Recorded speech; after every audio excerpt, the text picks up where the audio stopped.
Harvest time in India, a scene that's barely changed since the very beginnings of agriculture, and all too typical, you might think, of the state of Indian farming today. Well, there's an element of truth in that. Indian agriculture is under-mechanized. But appearances here are deceptive, for this is no ordinary farm. It's one of the experimental stations run by India's Council of Agricultural Research, an organization that's never been more vital to the nation's well-being than it is today.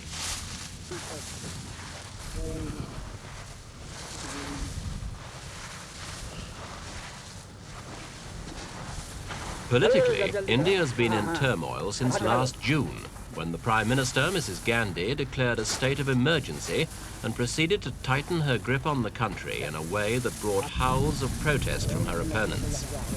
But nothing that's happening on the political front is more important than what's going on here in New Delhi and at more than 24 similar establishments across the nation.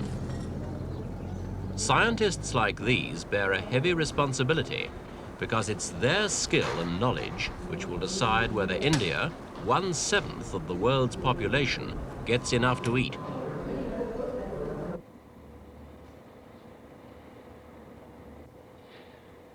It's just 50 years since the British, then rulers of India, set up a royal commission to inquire into the whole question of growing sufficient food for the subcontinent's millions. It found that agricultural research was in its infancy. Farming policy was restricted to individual states, and there were few channels by which advances in knowledge could be made available to the peasants in the fields.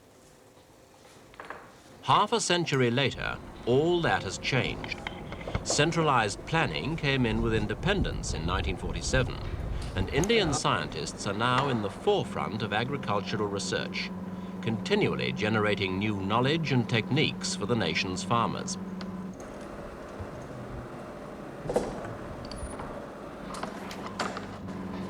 To understand the contribution made by this kind of research, we have to take at least a brief look at some of India's recent difficulties.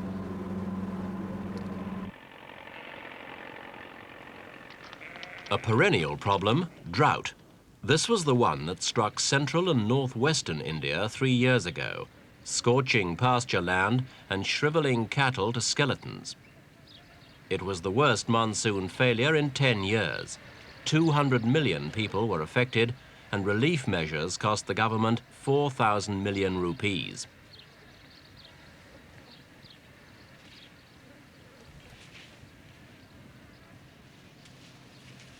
When it's not dealing with conditions like this, the government's had to cope with equally disastrous flooding, sometimes at the same time in different parts of the country.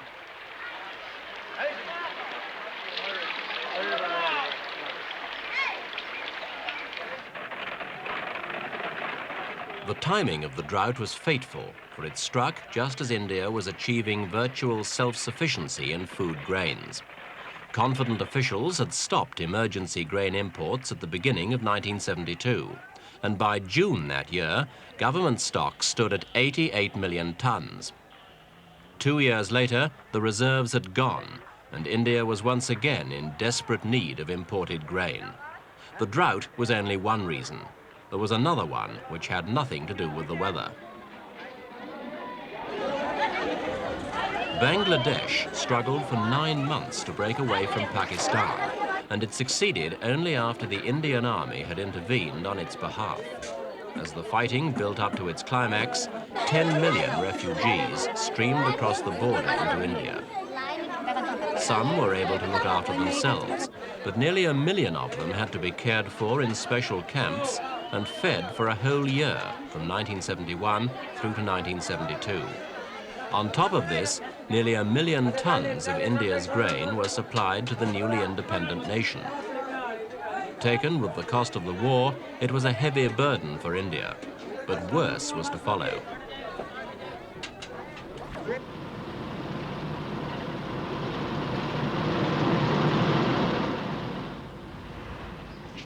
Towards the end of 1972, the oil-producing nations imposed first a selective oil embargo and then a steep rise in oil prices. The effects were felt worldwide, but India, along with other developing nations, suffered badly. shortage of foreign exchange meant it simply couldn't afford to meet all its needs, either of fuel or of the fertilizers and insecticides produced by the petrochemical industry. These setbacks were all the more frustrating because they undermined the very solid achievements of the so-called Green Revolution, which had been gathering momentum since the early 1950s. New strains of wheat, rice and maize promised miraculous increases in crop yield. India's still having problems with its rice, but the wheat program's been a spectacular success. Indian scientists are now using the new techniques to produce high-yielding hybrids of a wide variety of food crops. This is the controlled pollination of pearl millet, known in India as bajra.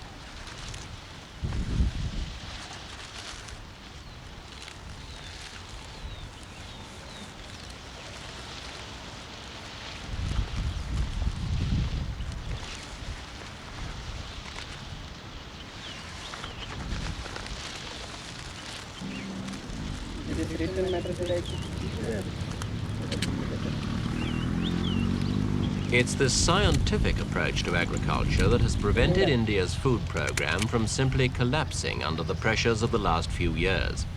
But fulfilling the promise of the Green Revolution has not been easy. Dr. H.K. Jain is head of the genetics division at the Agricultural Research Council in Delhi.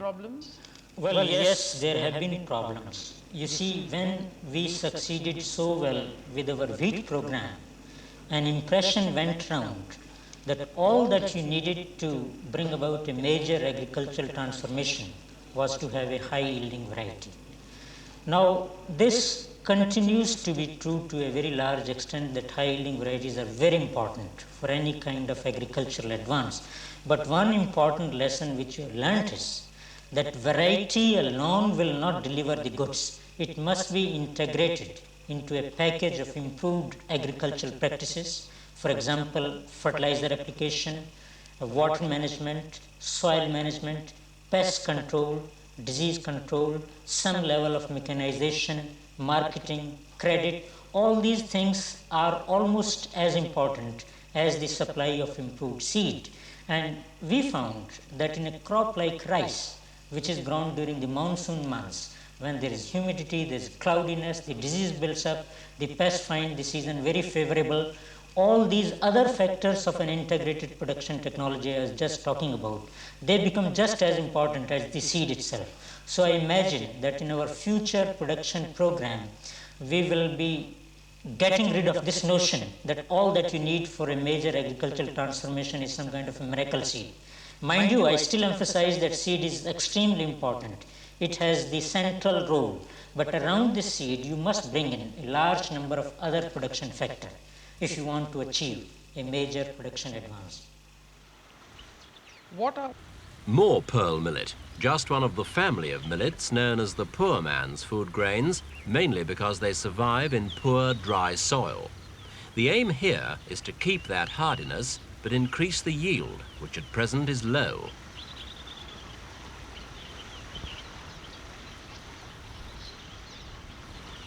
Another millet, grain sorghum, known in India as jowar. Like its sister crop, bajra, it feeds some of the world's poorest people.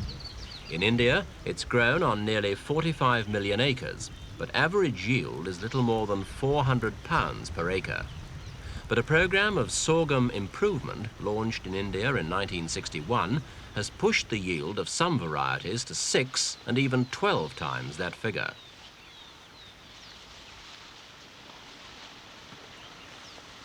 This particular hybrid is a dry land millet that scored a big success in the arid soils of central India. Despite the adverse conditions, it's given very high yields, and so far there are few other plants to compare with it. very much useful in central India. It is giving very high yields. There are very few types like that anywhere in fact at present available. This is an entirely different kind of crop, pigeon peas or red gram. This isn't a cereal, it's a high-protein grain legume or pulse, and as such, it's destined for a major role in India's food program. Research here has concentrated on developing less bushy varieties to get more plants into the space available. We are multiplying them. Now, same area can occupy more number of Grain plants of legumes this are type. important because, weight for weight, their protein content is 3 times that of wheat or rice. Unfortunately, yields are low, so the protein content of a crop is relatively poor. These are mung beans, or green gram.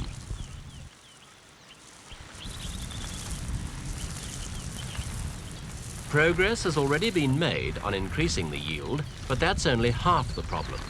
Grain legumes are also highly susceptible to disease. Does that make them uncompetitive with the cereals? Dr. Jain again. Well, this is only part of the problem. I would say a major problem in increasing the production of pulses is that these crops have been traditionally grown by the poorest of our farmers on marginal lands, lands subjected to moisture stress, low fertility, all kinds of unfavorable conditions. Now, under these conditions, natural selection rather than human selection has played a more important role in developing the kinds of varieties which we have. In other words, our present day pulse varieties are adapted to stress conditions, and you all know that under these conditions you don't particularly get very high yields. The point I like to stress in this connection is that from a purely scientific point of view, there is absolutely no reason why you should not be able to develop high yielding varieties of grain legumes comparable to those of wheat and rice. And in fact, some progress has already been made. The problem arose about 8 years back when we had these high yielding varieties of wheat. The farmer had to make a choice, and he invariably selected to grow wheat because it was giving much higher yields. We have now made it possible for the farmer not to have to make this difficult choice, and we have done this by developing varieties of grain legumes or pulses which mature over a very short period. The result is that a farmer can take an excellent crop of wheat and rotate it with pulses. He can take a second crop of pulses. He does not have to sacrifice one crop to accommodate the other. And of course, you know that for a country like India, where a lot of people who are vegetarian, pulses have to be the main source of protein. And for this reason, we have one of the largest research programs on grain legumes in this country. Of course, in the temperate countries, you have already crops like broad bean, which are very high yielding. Unfortunately, broad bean is not very popular in this country, nor is soybean, although we are trying to introduce it in a big way. But with all these limitations, we feel that our own traditional crops like chickpea and pigeon pea can be greatly increased in production with this new technology which we are developing. The research program isn't restricted to crops alone. The poverty of this village not far from Delhi results from the traditional methods of animal husbandry. The land is badly overgrazed, so dairy cattle have largely given way to buffaloes, far less efficient producers of milk. What's happened here is typical of a widespread deterioration in northwest India, which was once famous for the abundance of its grazing lands. The government's tackling the problem through the National Dairy Research Institute.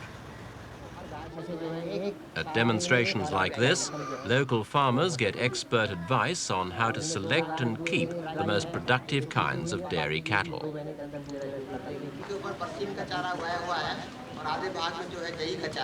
The emphasis is on crossbred animals. High-yielding foreign breeds like Brown Swiss or Holstein Friesian are crossed with Indian breeds to give far more milk without sacrificing general hardiness and resistance to disease. The program's aimed especially at the poorer farmers, those earning under 1,000 rupees a year. Baldev Singh is a typical example. Since he made the switch from traditional to modern dairy farming, his income has risen to 4,500 rupees. He and his family are far more secure, and already their lifestyle is changing.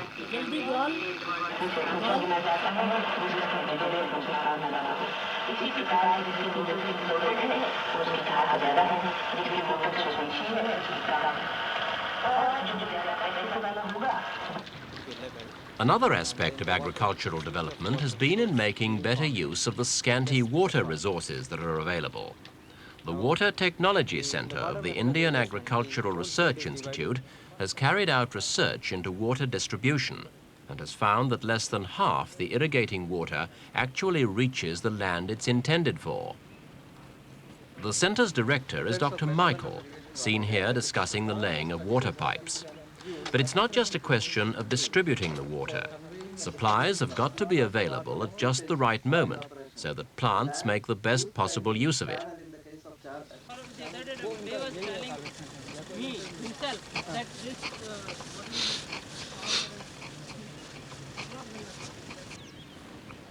India's problems with barren land aren't just caused by drought. This parched earth used to be a drainage basin where water has evaporated, leaving heavy deposits of alkaline salts in the soil. Crops can't grow here, but another scheme has shown that the land can be rescued for agricultural use. Its success has brought new hope to hundreds of farmers.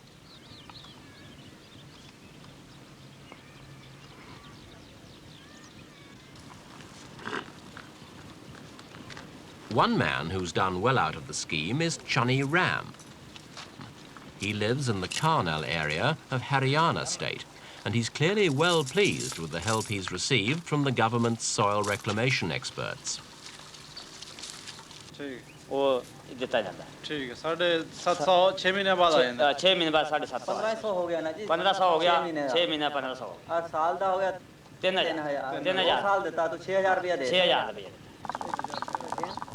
Chani Ram's father is of a generation that's known only poverty, and for him, the change in living standards has perhaps come too late. The real benefit will be for his grandchildren.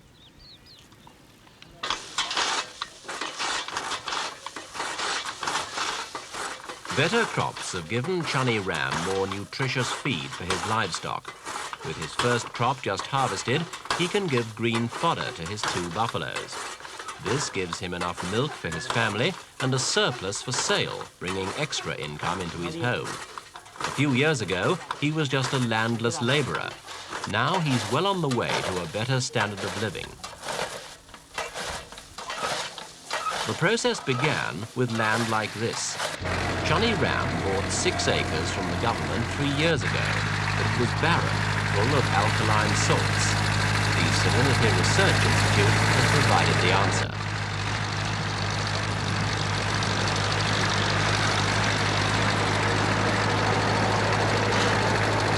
Using a rented tractor, Chani Ram levels the land for flooding. He then excavates an irrigation channel to bring the water from the nearest well so that the levelled field can be covered. The water helps to remove the soluble salts in the upper layers of the soil.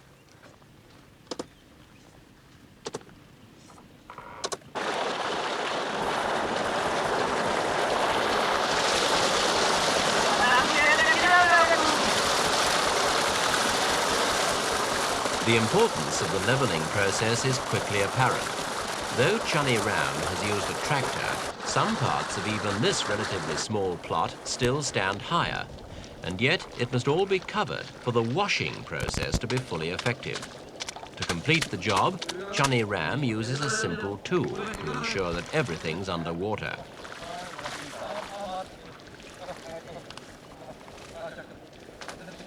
When the water's seeped into the soil, the next stage of the cleansing process begins.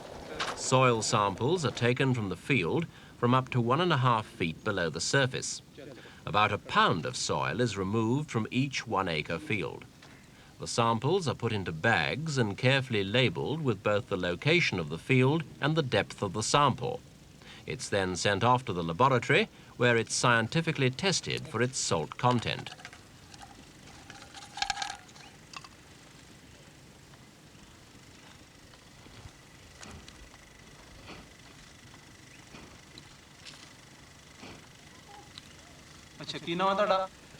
The Salinity Research Institute, which was established in 1969, oversees the whole program for reclaiming salt-affected soils throughout India. The states most affected are Punjab, Haryana and Uttar Pradesh, and it's reckoned that if the Institute's new technology is fully applied, it could give India an extra 10 million tons of food a year.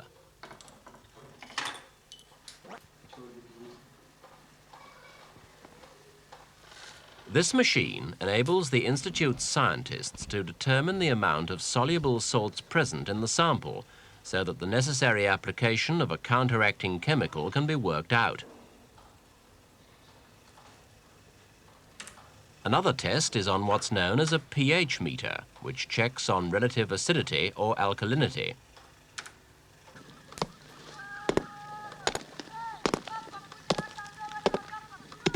The tests are all designed to work out how much of this substance is needed to counteract the effect of the salts. It's gypsum. When it's finally crushed, the farmer spreads it evenly over the soil in the proportions the Institute advises. Then a simple bullock-drawn plough turns it just below the surface, where it neutralizes the salts and is gradually carried deeper by irrigation.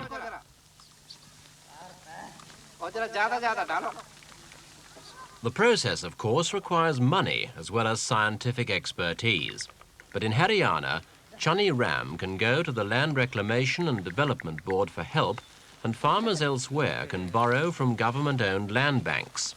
Once the gypsum's applied in the first year, it doesn't need repeating, and provided the farmer follows instructions on the rotation of crops and use of fertilizers, his land will remain fertile.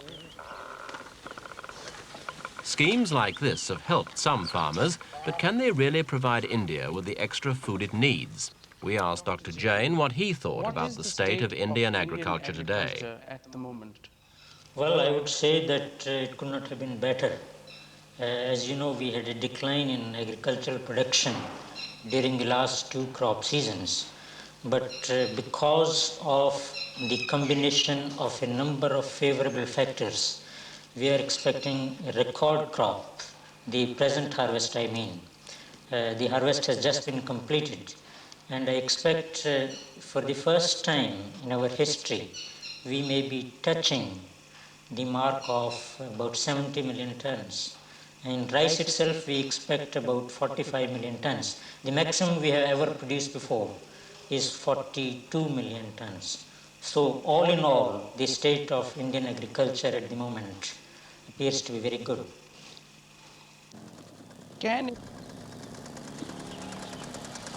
For the individual farmers who've benefited from the new advances, that optimism seems well justified. Darshan Singh is among them.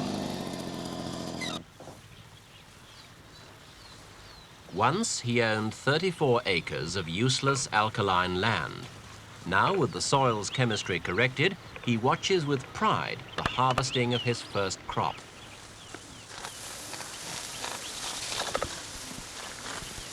It's another success story, but it's one that's got to be repeated on a national scale if India is ever to achieve permanent self-sufficiency in food. And some experts wonder whether the present structure of Indian society will allow this to happen. They believe it can't happen without some basic land reform and the abolition of absentee landlords. In principle, the government agrees, and land reform figures prominently on Mrs. Gandhi's new 20-point program. Making that promise come true is where agriculture ends and politics begin.